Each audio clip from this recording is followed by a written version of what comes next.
بسم اللہ الرحمن الرحیم۔ غزوہ سویق، دشمن کی چال، نبی صلی اللہ علیہ وسلم کی حکمت اور صحابہ کی جان فشانی۔ احد کے بعد کی پیچیدگیاں۔ غزوہ احد ختم ہو چکی تھی، مسلمان بظاہر نقصان اٹھا چکے تھے، لیکن حقیقت یہ تھی کہ ان کا حوصلہ باقی تھا، ایمان تازہ تھا اور قیادت مضبوط تھی۔ قریش کے سردار ابو سفیان نے احد میں جزوی کامیابی حاصل کی تھی، لیکن وہ یہ بات بخوبی جانتا تھا کہ یہ وقتی ہے۔ اس نے قسم کھائی کہ جب تک محمد صلی اللہ علیہ وآلہ وسلم سے انتقام نہ لے لوں، نہ غسل کروں گا، نہ خوشبو لگاؤں گا۔ اس کے دل میں خوف بھی تھا، نفرت بھی، اور نبی کے بڑھتے ہوئے اثر رسوخ کا احساس بھی۔ مدینہ کی جاسوسی اور خفیہ مشن۔ ابو سفیان نے ایک چالاک منصوبہ بنایا۔ اس نے ایک محدود سا لشکر تیار کیا، صرف 200 سوار۔ یہ جنگ کے لیے نہیں تھا بلکہ چھاپا مار کارروائی کے لیے تھا۔ راتوں رات سفر، چھوٹا سامان اور صرف ضروری خوراک، جو کہ سویق جو پر مشتمل تھی۔ ساتھ میں اس نے کچھ یہودی قبیلوں سے رابطہ بھی کیا، خصوصاً بنو نذیر سے، تاکہ مدینہ میں اندرونی کمزوریوں کی خبر مل سکے۔ مدینہ کی بستی پر چھاپا۔ مدینہ کے شمال مغرب میں اورین اور اس کے قریب ایک مقام تھا جہاں انصار کے کھجوروں کے باغات تھے۔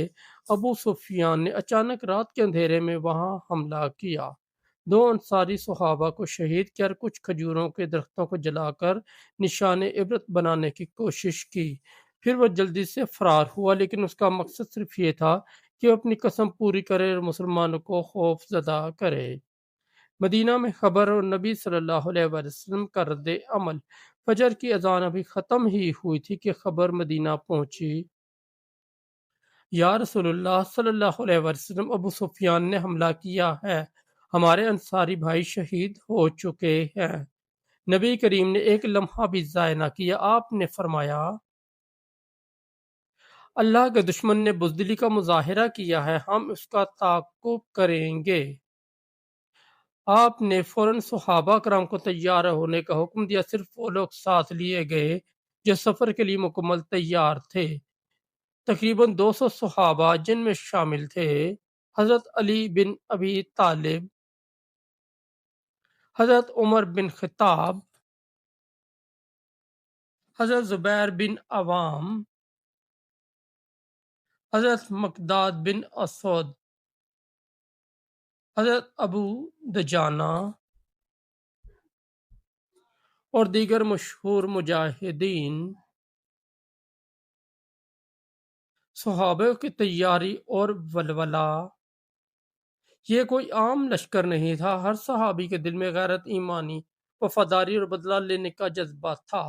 صحابہ نے ننگی زمین پر ننگے پاؤں دوڑنے کی قسمیں کھائیں۔ کسی نے کہا، یا رسول اللہ، اگر وہ پانی میں بھی جا چھپے تو ہم انہیں وہاں بھی ڈھونڈ لیں گے۔ ابو سفیان کا فرار اور سویق کی نشانیاں۔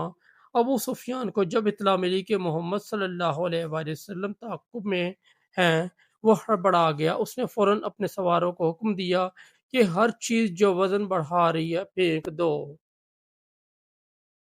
راستے میں انہوں نے اپنے سویق کے تھیلے پھینکے تاکہ تیز دوڑ سکیں۔ کچھ نشان مٹانے کی کوشش بھی کی۔ جب مسلمان وہاں پہنچے تو انہوں نے زمین پر بکھرے ہوئے سویق کے تھیلے دیکھے۔ اس منظر نے صحابہ کو مسکرانے پر مجبور کر دیا۔ حضرت عمر نے کہا، اللہ کا شکر ہے وہ ہمیں نقصان نہ پہنچا سکا، لیکن ہم ہمت بھی نہ توڑ سکا۔ اسی واقعے کی وجہ سے اس مہم کا نام رکھا گیا غزوہ سویق، مسلمانوں کا پیغام اور فتح کا اعلان۔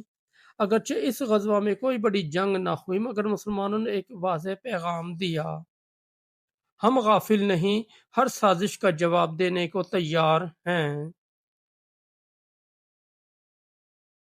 نبی صلی اللہ علیہ وآلہ وسلم کی قیادت میں ہم ہر حملے کو ناکام کریں گے۔ ہمارے دل ایمان سے بھرے ہیں، ہمیں کمزور نہ سمجھا جائے۔ یہودی قبیلوں کو خبردار کیا گیا۔ نبی کریم نے اس واقعے کے بعد مدینہ کے یہودی قبائل کو بلایا، خاص طور پر بنو نذیر کو، جن کے کچھ افراد ابو سفیان سے رابطے میں تھے۔ آپ نے انہیں تنبیہ کی، مدینہ میں رہنا ہے تو عہد پر قائم رہو، خیانت کی کوئی گنجائش نہیں۔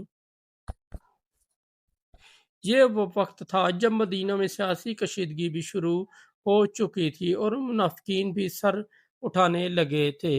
نبی کریم صلی اللہ علیہ وآلہ وسلم کی حکمت و قیادت کا کمال اگر غور کیا جائے تو اس غزوہ میں کئی سبق موجود ہیں۔ رسول اللہ صلی اللہ علیہ وآلہ وسلم کا بر وقت اقدام، بغیر تاخیر کے دشمن کا پیچھا کرنا ایک زبردست عسکری حکمت عملی تھی۔ اس نے دشمن کے حوصلے توڑ دیے، صحابہ کی وفاداری، ایک لمحے میں صحابہ تیار ہو گئے بغیر سوال کیے۔ یہ وفاداری اور اطاعت ہر امت کے لیے مثال ہے۔ دشمن کی ذہنی شکست، ابو سفیان جیسے مکار سردار کو صرف 2 صحابہ کو شہید کرنے کے بعد خود ہی فرار ہونا پڑا۔ اس سے بڑا نقصان اس کی عزت کا ہوا، مدینہ کا مورال بلند ہوا۔ یہ واقعہ مدینہ والوں کے لیے ایک حوصلہ افزا پیغام تھا کہ ہم ہر خطرے سے نمٹ سکتے ہیں۔ آخر میں ایک سبق آموز پیغام، غزوہ سوئیک ہمیں سکھاتا ہے کہ دشمن کبھی سامنے سے، کبھی چھپ کر وار کرتا ہے، لیکن اگر امت بیدار ہو، قیادت مضبوط ہو اور جذبہ ایمانی ہو تو کوئی سازش کامیاب نہیں ہو سکتی۔ اللہ تعالیٰ نے قرآن میں فرمایا وَمَكَرُوا وَمَكَرَ اللَّهُ وَاللَّهُ خَيْرُ الْمَاكِرِينَ۔ یہ وہ چالیں چلتے ہیں اور اللہ بھی تدبیر فرماتا ہے، اور اللہ سب سے بہتر تدبیر کرنے والا ہے۔